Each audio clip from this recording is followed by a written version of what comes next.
사무엘상 18장 17절에서 21절 말씀 교독합니다. 오늘 말씀은 여호와께서 함께 하시는 사람 다윗의 삶에 대해서 말씀하는 것을 내용으로 하고 있습니다. 다윗이 하나님이 함께 하시는데 끊임없이 그 죽음의 위협에 이렇게 빠지게 되는 것을 여기서 볼 수 있습니다. 다윗은 사울의 위장된 약속을 받게 됩니다. 17절 18절 말씀입니다. 사울은 어떻게 하면 다윗을 죽게 할지 머릿속에 생각으로 가득 차 있었습니다. 그래서 그의 맏딸 메랍과의 결혼을 약속하며 열심히 싸워줄 것을 권합니다. 이 약속은 다윗을 블레셋과의 전쟁의 최일선에 보내어 죽게 하기 위한 계획이었습니다.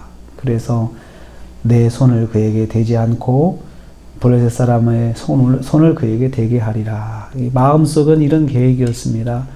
진정으로 다윗을 사위로 맞이하고 싶은 생각이 아니고 이걸 미끼로 해서 다윗이 과한 용기를 내서 전쟁에서 무리하게 싸우다가 죽게 하려고 하는 생각이었습니다.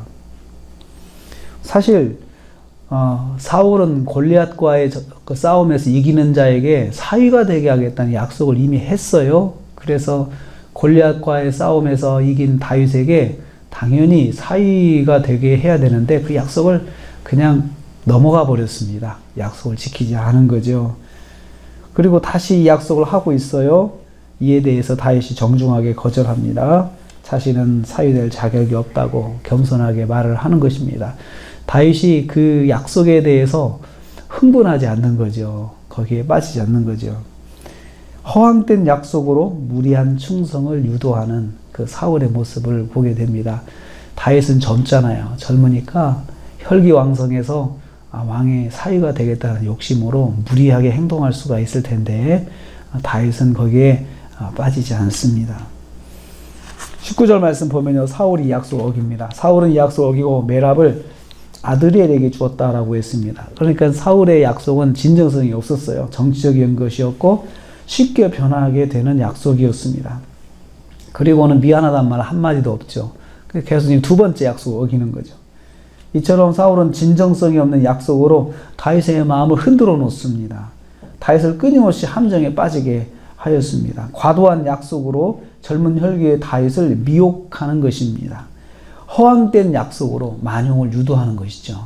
그래서 우리도 믿음 생활하면서 우리가 정말 허황된 꿈에 빠지면 하나님 뜻이 아니고 허황된 꿈에 빠지면 우리도 함정에 빠질 수가 있어요. 살다 보면은 허황된 약속을 해서 사기당한 일이 참 많잖아요. 내가 이번에 투자를 하게 됐는데 얼마를 좀 같이 투자하면 하겠다.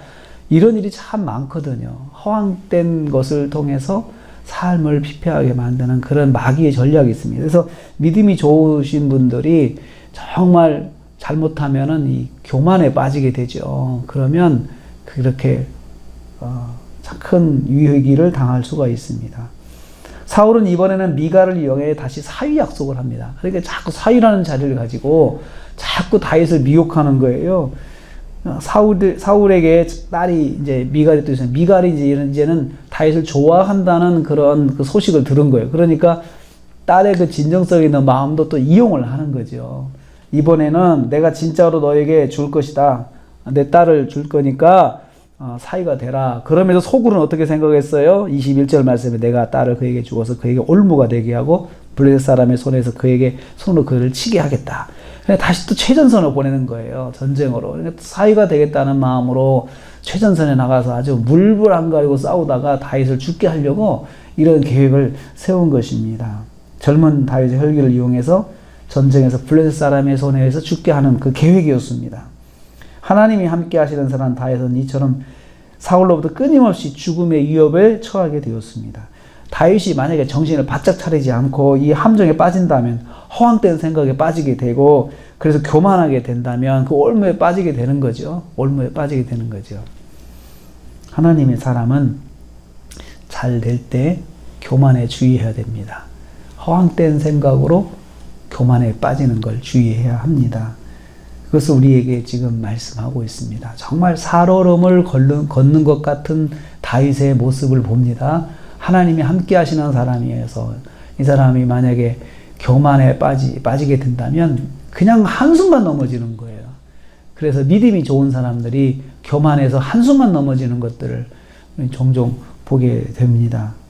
오늘 우리 하루가 열리게 됩니다. 하나님은 우리와 함께 하십니다. 그런데 우리가 교만에 빠지거나 절제하지 못하면 한순간에 넘어질 수 있는 함정을 마귀는 여러 곳에 펴놓고 있습니다. 항상 하나님 은혜입니다. 하나님 기도하고 하겠습니다. 하나님께 묻고 하겠습니다. 이런 생각을 해야 함정에 빠지지 않습니다. 오늘 하루를 사시면서 교만의 함정에 빠지지 않고 겸손하게 하나님께 묻고 하나님과 동행하신 하루가 되시기를 주님의 이름으로 축복합니다. 기도하겠습니다. 하나님 감사합니다.